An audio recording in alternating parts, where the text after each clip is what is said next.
And is there any financial reward for your art? We don't get any money. It's beneficial to our minds and our bodies and our souls. File, just come. Let it flow up through your calves, to your knee, up your thigh, through your chest, and your arms. And how do you come up with these performance pieces? Well, we just let it flow, Mel, through our mind, through our body, and through our soul. It's all natural, Mel. You should try. Okay, File. You took your vow of silence 2.5, 3 years ago now. Perhaps you'd like to tell us, using the medium of dance, your favourite choice of communication, why you took this vow of silence. If perhaps you could add some sort of translation to his movements.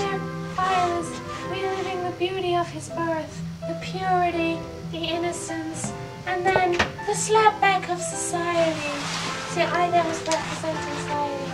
And here, this is his childhood, this is the trauma of meeting you children. I got myself one of them mail order brides from India. They send you a form, you see, they send you a form and you have to fill out what you like. I ticked the box that said Goa. Turns out that's where she's from. Well, we're here to celebrate 50 years in the industry, and Me? My 50 years? yes. I'm only 45, we talked about that for. This is the kitchen, this is where I do mainly most of my misogyny from here. These are all fans. So you've been on the wagon for a while now.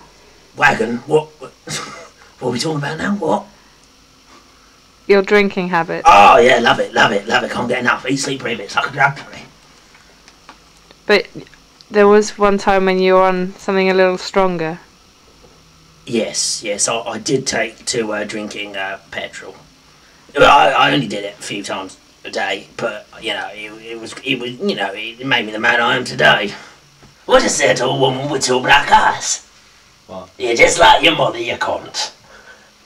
Do you think your drinking affected your performance at all? Well, only when I couldn't get any. Well, made me work a lot harder. I needed fucking money.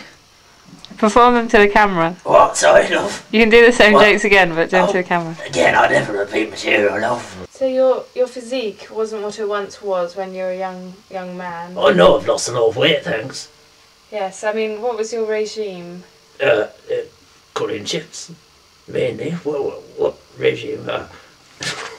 I don't know what you're on about, actually.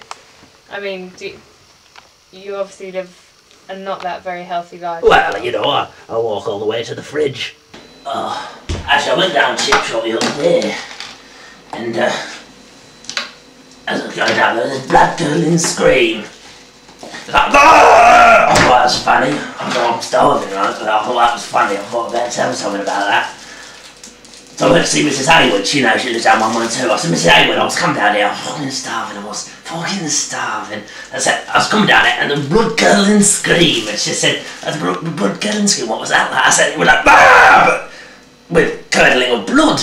Like, and she said, you better tell someone about that. So, I phoned 999. I said, I was just coming down to chip shop. I'm fucking starving. Like that. And the blood curdling scream. Police came out.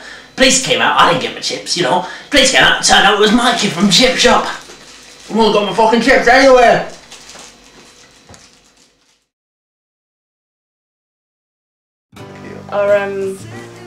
Our new album is based on the feminine issues we cope with every day. You cope. Which feminine issues I in cope particular? with your feminine issues every day. Well, it's just basically how men treat a cunt like it's just a cunt, and not the beautiful lacerations of flesh that it really is. You actually recorded most of the last album in separate continents, never actually meeting until I believe that was on my idea. About 45 minutes before this interview. Can you explain? I'm Chris, actually. Well, do you want to ask the question again? Sorry, this is a particular time signature rhythm for you. Can you explain how you go about using this the method that you use to get this into your music? Yeah, well, I went to see the White Stripes That's the time. Sorry. Thanks. And you know, Meg White's just my hero. You know, she's just. I mean, look at this. I mean, you can't. Keith Moon. It is quite impressive. You know, this. Really? And this, of course, led to your solo album with Meg White called Just Beats. Just Beats. And I mean, you know, we mix things up a bit. You know, she'd start, and then I'd come in on every third. And this actually won the world records for longest song. It went on for 7 days, didn't it? Okay, Janine, this time last year you released your own solo album. It was called, I believe, Menstrual Apocalypse. Yeah, it's my best work. You say that, but the public actually reacted negatively to 13 tracks of screaming, and it went into the Billboard charts at 270 and went down. Number. It sold. Because it's the number of periods she's had. 270. It sold all of 30 copies in America. Yeah. But if you could just talk a little about the creative process. Well, it's something we've all been through. I mean, stop scratching.